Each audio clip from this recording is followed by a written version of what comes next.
bên cái nơi đây lại chưa quên từ.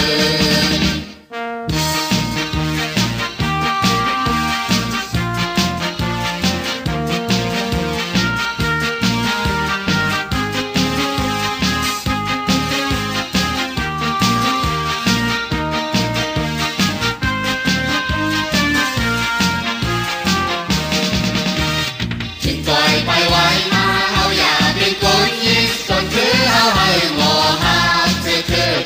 phải tròn phải quay ha tăng cường lấy cuộc sống anh chú có hao anh bè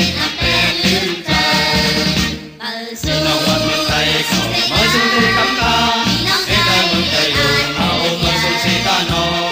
cứ tay hao hơi từ